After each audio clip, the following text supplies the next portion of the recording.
लाख मराठा तुमचं आमचं नातं काय? जय जिजाऊ जय शिवराय. छत्रपती शिवाजी महाराज की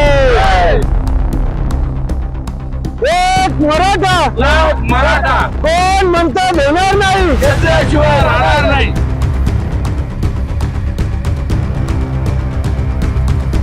गेल्या 4 दिवसांपूर्वी साखळी उपोषण सुरू केलेले सत्ताधारी शिवसेनेचे उपमहानगर प्रमुख प्रमोद अण्णा जाधव यांनी काल सकाळपासून अन्नत्याग आंदोलन चालू केले होते.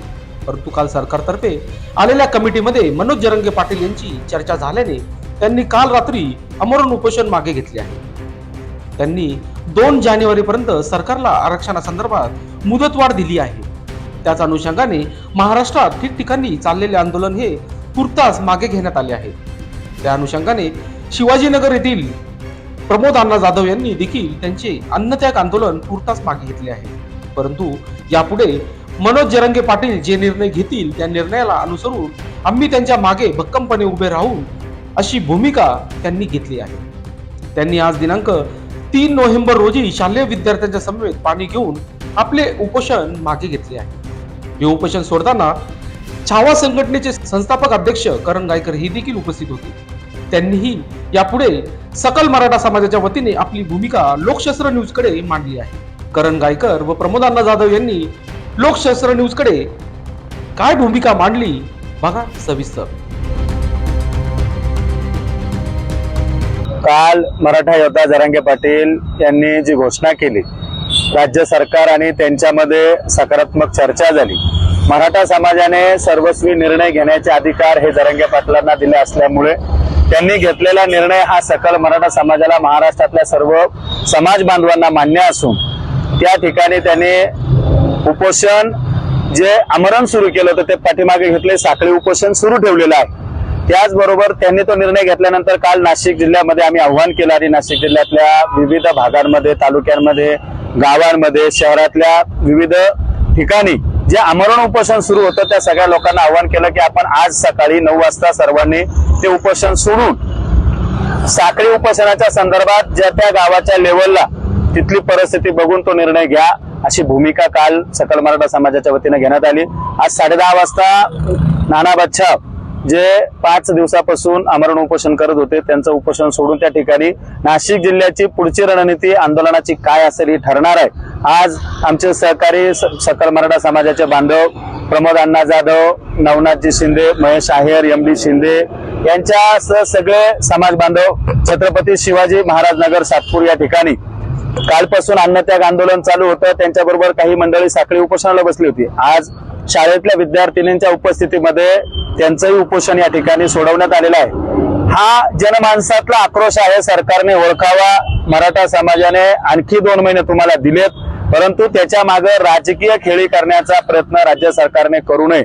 आता जर मराठ्यांची दिशाभूल झाली, जरांगे पाटलांनी हा महाराष्ट्र पुन्हा एकदा वाचवलेला आहे. मी पुन्हा सांगतो, जर जरांगे पाटलांच्या केसाला जरी धक्का लागला असता तर महाराष्ट्रात वेगळी परिस्थिती निर्माण झाली असती. म्हणून योद्ध्याने 2 पावलं पाठीमागे आला म्हणजे काय ती माघार नाहीये, तर ती उंच झेप घेण्यासाठी, मराठा आरक्षण मिळवण्यासाठीचीच ती भूमिका आहे.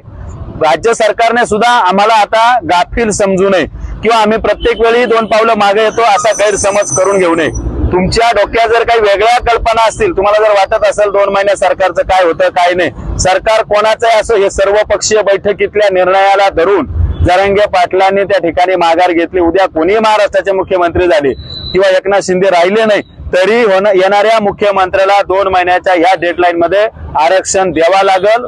कुठल्याही राजकीय पक्षाला किंवा सरकारला, सत्ताधारी विरोधकांना याच्यातून पळवाट मिळणार नाही. हे बघा, सर्वोच्च न्यायालयातले न्यायाधीश आहेत, ते रिटायर न्यायाधीश आहेत, त्यांचा अभ्यास आहे आणि त्यांनी ती सगळी परिस्थिती जरांगे पाटलांना मराठा आरक्षणाच्या बाबतची सगळी समजून सांगितली. शेवटी ते कायद्याचे अभ्यासक आहे, कायदा त्यांना सगळा माहित आहे, कायद्याचे न्यायदेवता म्हणून त्यांच्याकडे पाहिलं जातं.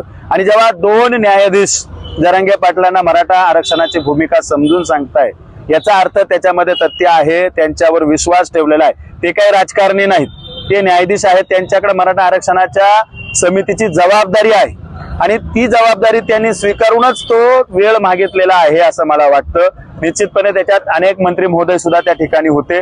बच्चू कडूंचंही मी मनापासून आभार व्यक्त करेल की एकमेव आमदार जे महाराष्ट्रामध्ये भूमिका घेत आहे की मराठा हा कुणबी आहे, कुणबी हाच मराठा आहे आणि 50% आतच मराठा समाजाला आरक्षण द्यावं, ही भूमिका जी बच्चू कडूंनी घेतली, त्या बच्चू कडूंचं सुद्धा मी मनापासून अभिनंदन करतो आणि जी समिती आली होती त्या समितीचं आम्ही अभिनंदन करतो. परंतु जर मराठा समाजाचा विश्वासघात केला तर येणाऱ्या काळात निवडणुका पुढे आहे, लक्षात घ्या.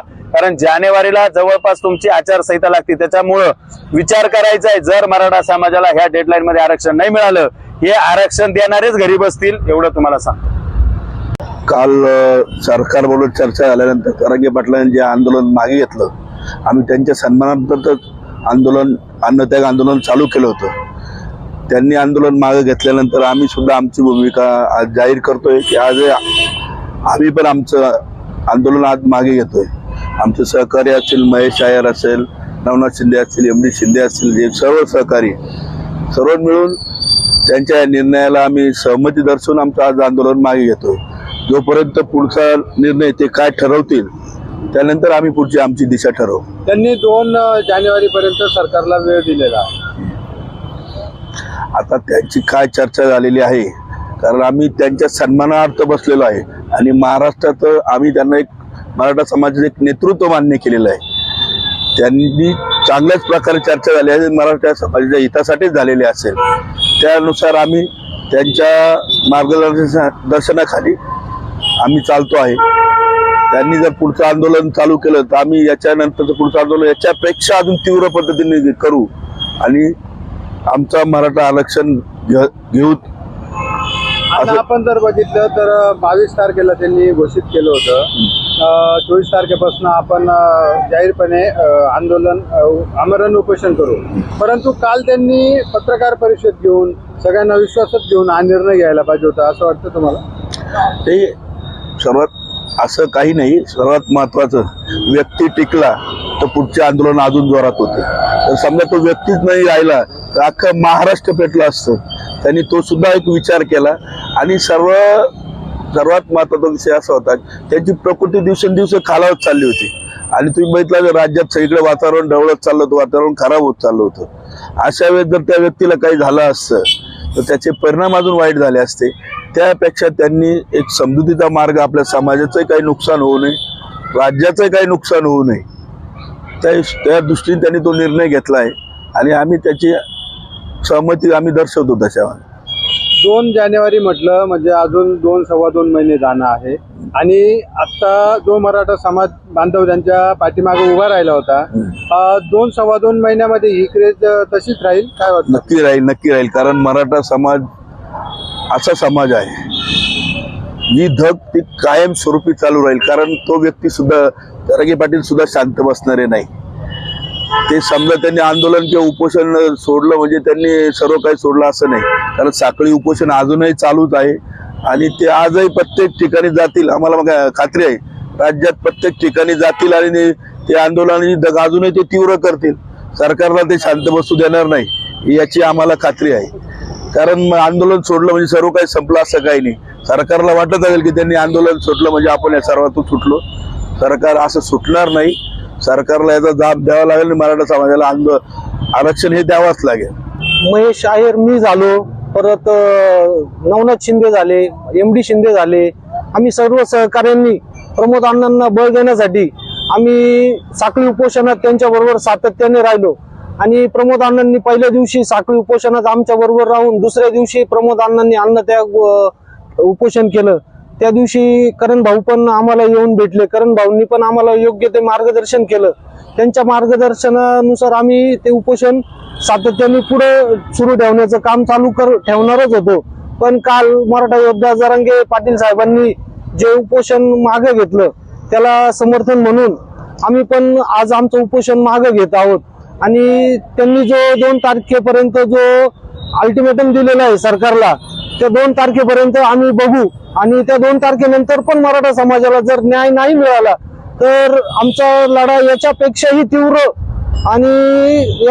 तीव्र करू. आणि आता जरी फक्त आम्ही साखळी उपोषणात होतो, त्यानंतर प्रत्येक मराठा तरुण हा इथल्या आमरण उपोषणात सहभागी होऊन प्रत्येक जण अन्नत्याग, पाणी घेणार नाही, अन्न खाणार नाही, अशा प्रकारचं सगळं एकदम तीव्र उपोषण करू आणि मराठा समाजातर्फे कोणत्याही म्हणजे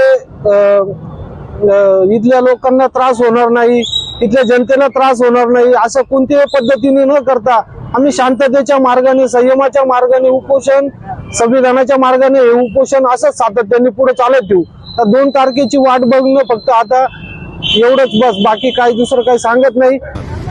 मराठा योद्धा मनोज जरांगे पाटील यांनी तो मुंबईला जो मोर्चा काढण्याची पुढील दिशा घोषणा केली आहे, त्या मोर्चाची जनजागृती आम्ही प्रत्येक गावागावामध्ये जाऊन प्रत्येक खेड्यापाड्यांपर्यंत पोहोचून लोकांना जनजागृती करून तो मोर्चा कसा आम्हाला यशस्वी करण्यात येईल ही आमची पुढची तयारी असणार आहे. लोकशास्त्र न्यूजसाठी बंटी आढाव, सातपूर.